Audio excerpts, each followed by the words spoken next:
So FEF started in 1996. It is formed by former finance and economic ministers in the Philippines. And they formed together and they want to make sure that the Philippines is on the right track in pursuing economic reforms. So they retired from government work, but they still want to serve the country. So they formed the organization, the Foundation for Economic Freedom. And for the past decades, especially this recent decade, FEF's work is centered on property rights, specifically land rights. So we've helped pass 3 laws in the past decade. And those laws basically eases the land titling, registration, and administration in the Philippines, specifically on private lands. So that's the main reform of FEF so far. And in addition to that, the other things that FEF has been working on is increasing investments in the Philippines, specifically opening up the economy to more foreign investments coming in. So we got this project from IEA last year. They gave us the book popularization project, wherein they have this book called The 101 Great Liberal Thinkers. And then we made infographics online. We have 25 sets of that. And we've released so far 20 sets. And so far, there's like 1 million impressions already, 1,500 downloads of that book. And usually these downloads are by students.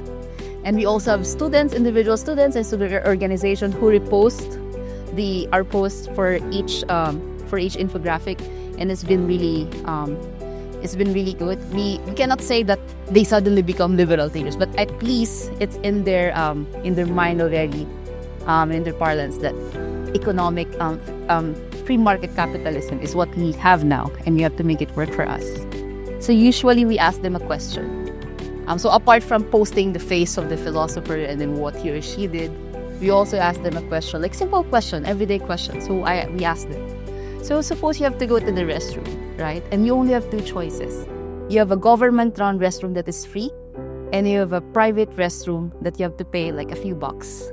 Which one would you choose and why? So, well, in the Philippines, I'm not sure in other countries, in the Philippines, if it's a government-run restroom, you don't expect it to have a good service. There's no tissue, there's no water, it's dirty. But some students would say, I'll choose the private restroom because that one, I'm going to give a few bucks, but I am able to get the quality or value for money. So in terms of the statistics, we have 1 million impressions so far and around 40 to 45,000 engagements.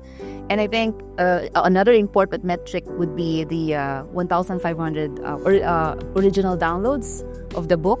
And also I teach into university, so I also give it to my students. You should read this. If you don't want to read the actual writings of the liberal thinkers because they have different writing style, read this. They've already summarized for you. So that one, those are the important metrics. But it's really helpful that we have that resource material for that. Also funding, of course, so that we can continue our efforts. But I think really the people and the resource materials are helpful.